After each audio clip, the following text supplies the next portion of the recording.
A long time ago, in a peaceful little village surrounded by lush greenery, lived a humble farmer named Ramu. His life was simple, just a small mud house, a modest piece of land, and a little family consisting of his wife Mira and their young son Gopal.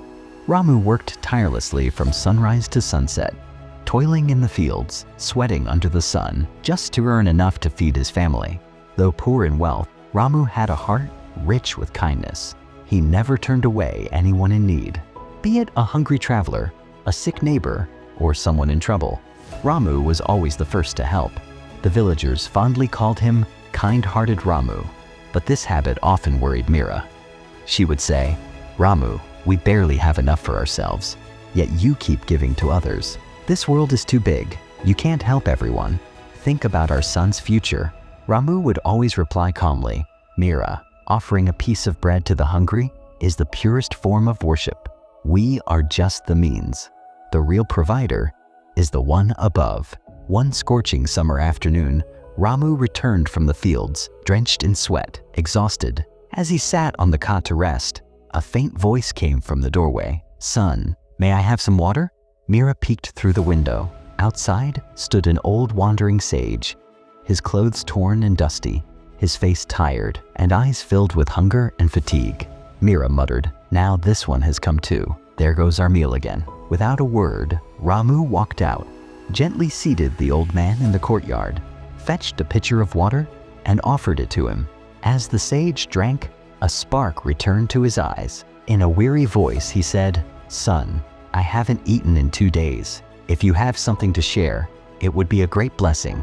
Ramu ran to the kitchen, but there were only 2 pieces of bread and a bit of pickle, just enough for Ramu and Mira's lunch. Without hesitation, he picked up the food, but as he turned to go, Mira grabbed his hand.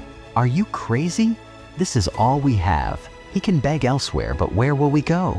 Your goodness will make beggars out of us one day." Ramu looked into her eyes and said softly, "Mira, a hungry stomach cannot wait. This sage hasn't eaten in days. Feeding him is more important than feeding ourselves. God will take care of us, as he always has." Mira's eyes burned with anger, but Ramu's eyes shone with peace and compassion. The sage, having heard everything, remained silent. Ramu handed the bread to him with a smile and said, "Baba, this is the best meal our home has. Please accept it."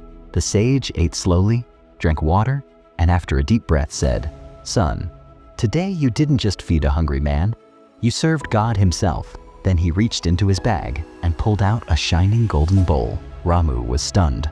"Baba, what is this? I can't take it."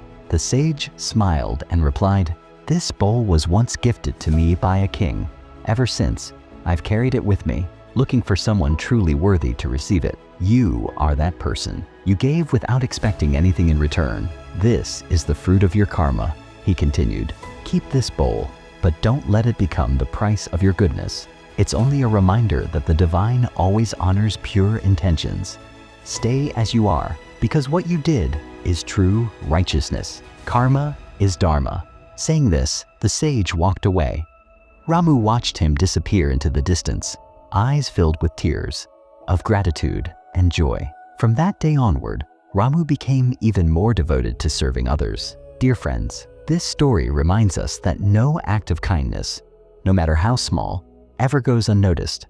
When done with a pure heart, every good deed bears fruit. Never turn away from doing good. If this story inspired you, please like, comment, and subscribe to G4 Creation. Share it with your friends and family so this message can touch many more hearts.